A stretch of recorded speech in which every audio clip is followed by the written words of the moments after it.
وقت الحمدللہ ہمارے پاس 3 MP ہیں، احمد شاہ صاحب ہیں، بابر سلیم خان ہیں اور نوابزادہ فرید صاحب ہیں، اور ساتھ وفاقی وزیر اعظم خان صاحب ہیں.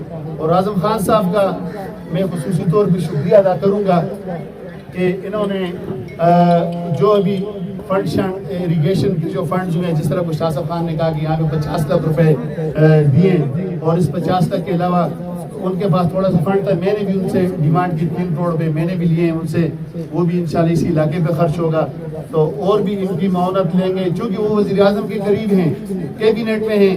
کیبنٹ اس وقت کیبنٹ والے ہر ہفتے ہماری ملاقات، تو اللہ کا شکر ہے کہ میری بھی ہر دوسرے تیسرے مہینے ملاقات ہوتی ہے، لیکن ان کی ملاقات ہر ہفتے ہوتی ہے. اور جب میں ایم پی اے تھا ہم 5 کے 5 ایم پی اے سردار صاحب کو کہتے رہے کہ سردار صاحب ایک ملاقات وزیر اعظم سے. 1.5 سال گزر گیا، 1.5 سال کے بعد کہتے ہیں کہ وہ ٹائم نہیں دیں جی، ٹائم نہیں دینا. میں تو بڑی کوشش کی تھی لیکن وہ ٹائم نہیں دے گا. الحمدللہ میں جب بھی ٹائم مانگتا ہوں اس دن میں نے 40 منٹ ملاقات کی، اور اپنے اس حلقے کے لیے گیس کے حوالے سے، بجلی کے حوالے سے، اور اس کے علاقے کے میگا پروجیکٹس کے حوالے سے. اور انشاءاللہ کام ہوں گے، پورے منصیرہ میں ہوں گے، سرن ویلی، پونچھ ویلی میں کام ہوں گے، تحصیل بالاکوٹ میں کام ہوں گے، پورے حلقے میں کام ہوں گے.